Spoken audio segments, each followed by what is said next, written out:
Nuestra corresponsal desde Washington, Francesca Emanuele, nos actualiza el panorama. Francesca, ¿cómo estás? Una orden ejecutiva que pone nuevamente en reactivación la construcción de estos dos oleoductos. Estamos hablando que forman parte de esas protestas generalizadas por la población. Cuéntanos sobre las reacciones que se generan en Estados Unidos tras esta determinación ejecutiva de Trump. Sí, muy buenos días, Paola. Pues el día de ayer, cuando la población civil, cuando las personas que luchan por la justicia social en contra del cambio climático se enteraron de que estos dos proyectos se iban a reactivar, se organizaron y convocaron a diversas manifestaciones que se realizaron en diferentes partes de este país. Aquí en Washington se convocó a una a las 5 de la tarde, hora local, que congregó a unas 200 personas. Luego estas mismas personas se están organizando para viajar y acampar, como lo hicieron en diciembre pasado, en la zona de la tierra Sioux, como tú bien mencionabas, de la tierra de los nativos estadounidenses Sioux, que está precisamente en una parte de donde se está construyendo el oleoducto Dakota Access. Tú hablabas de estos dos proyectos. Uno es el XL Pipeline, el oleoducto que transportaría petróleo desde Alberta hasta el Golfo de México. Este oleoducto XL se vetó por el presidente Barack Obama en noviembre de 2015 y, como dices tú, el presidente Donald Trump el día de ayer con una orden ejecutiva lo está reactivando. El presidente Barack Obama lo vetó porque dijo que iba a producir muchísimos gases invernaderos y iban esto a afectar la lucha que tenía en ese momento en contra del cambio climático. Por otro lado, el oleoducto de Dakota Access Pipeline, este proyecto que en realidad está construido al 92%, lo que se hizo en diciembre pasado fue suspenderlo debido a las enormes movilizaciones de la población civil y de la población originaria de aquí de los Estados Unidos.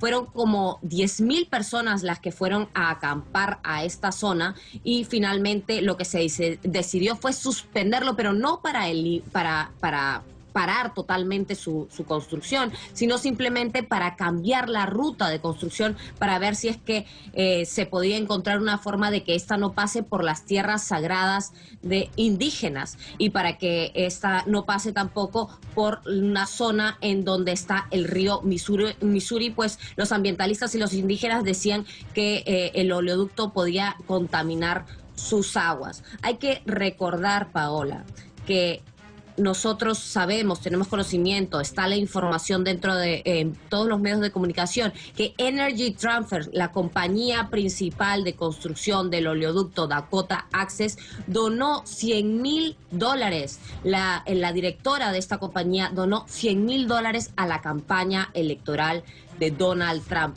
Pues entonces estaría retribuyendo, dando una respuesta a esta donación con esta aprobación de las órdenes ejecutivas para continuar con la construcción de estos dos oleoductos.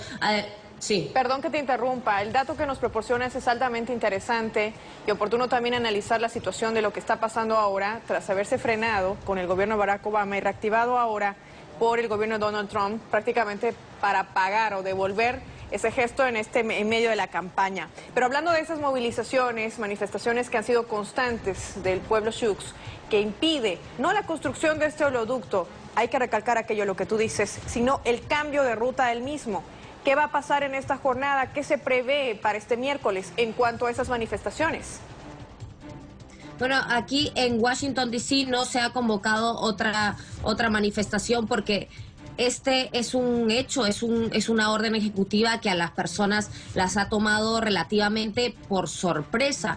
Entonces se están organizando para ver en los próximos días cuál va a ser la acción, no solamente de las personas, de los activistas, sino estamos hablando de organizaciones muy importantes que tienen financiación, que luchan en contra del cambio climático.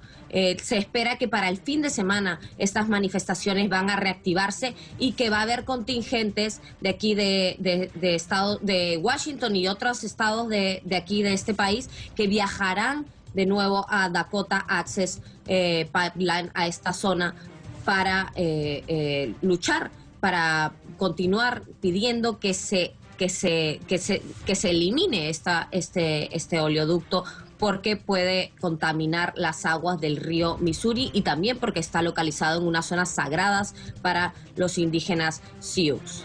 Muchísimas gracias, Francesca Emanuel. Estaremos pendientes de esas reacciones y futuras movilizaciones que puedan generarse también en otras ciudades de Estados Unidos en apoyo a estos indígenas Sioux y a estas tierras sagradas, donde se evita también no exista contaminación por la reactivación de la construcción de estos dos oleoductos. Sencillamente eso, y además lo que he dicho con el transporte es para beneficiar a la industria de combustibles fósiles y perjudicarnos a nosotros.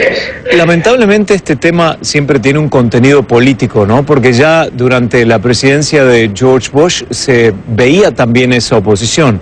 Demócratas se oponían a la construcción o a la explotación de petróleo en Alaska o en zonas del norte del país, mientras que los republicanos querían en realidad hacerlo porque decían lo necesitamos, la economía lo necesita, y también se observa cómo republicanos en general no tienen una conciencia medioambiental tan intensa como los demócratas, aunque en la conferencia de prensa de Sean Spicer hoy dijo que el presidente habló de su preocupación por el medio ambiente a la vez que firmaba estas dos órdenes ejecutivas o decretos presidenciales. Adriana, ¿le crees o no a Obama, al presidente Trump, en este caso cuando dice que le preocupa el medio ambiente? No, mira, realmente no tiene ningún sentido que a él le preocupe el medio ambiente si todas sus acciones son para beneficiar a los contaminadores. Cuando habló del medio ambiente fue en el tema de los automóviles. Lo que quiere hacer el presidente Trump es eliminar las medidas de eficiencia que se implementaron bajo el previo gobierno, y esas están diseñadas para protegernos de la contaminación y además ahorrarnos dinero a nosotros. Si las quitamos, es retroceder ese progreso y requerir que todos los autos consuman más gasolina, que nos cueste más a nosotros.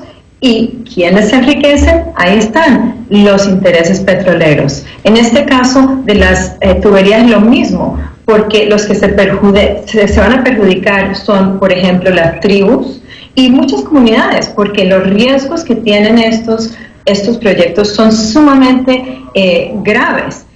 Y nosotros tenemos el derecho de que nos escuchen nuestras preocupaciones y que las consideren ante los intereses de los contaminadores. La última pregunta tiene que ver con las diferencias entre Keystone y Dakota. Keystone es una tubería expuesta y Dakota es subterránea. Y recuerdo, y corrígeme si estoy equivocado, Adriana, que debido a las protestas de los grupos indígenas más las asociaciones que los apoyaron, tuvieron que redireccionar la construcción de Dakota para evitar pasar por sectores que eran propiedad de las tribus. ¿Cierto o no? No, realmente es lo opuesto. Lo que hicieron es con Dakota, inicialmente iba a pasar por una ciudad en esa área, y la ciudad, que no era indígena sino predominantemente blanca, se opuso y movieron la tubería. Cuando llegaron a la tribu Sioux, ahí fue cuando dijeron no la vamos a mover, a pesar de que la acabamos de mover. Y esto fue un problema muy grave porque obviamente ahí iban a contaminar el agua, y además de eso estar cruzando en tierras de la tribu que eran realmente sagradas. Religiosas y sagradas, exacto, gracias. Claro. Entonces, es sencillamente una discriminación, ¿no? Porque si ya reconocían que los riesgos existían para la comunidad que no era indígena y la movieron, entonces ¿por qué no hacer lo mismo con la comunidad indígena? Lo que decidió la administración de Obama es que iban a volver a revisar todo debido a las protestas. En este caso, lo que quiere hacer el presidente Trump es decir, suficiente con revisar. Vamos a sencillamente aprobar esto lo más rápido posible y cerrarle las puertas al público para que los únicos intereses que escuchemos sean los de las multinacionales que quieren venir a contaminar aquí en Estados Unidos. El presidente Trump dijo renegociar las condiciones, según las palabras de Sean Spicer, su vocero de la presidencia, y seguramente las protestas continuarán y las cubriremos aquí en CNN en español. Gracias, Adriana Quintero, abogada y directora de Voces Verdes.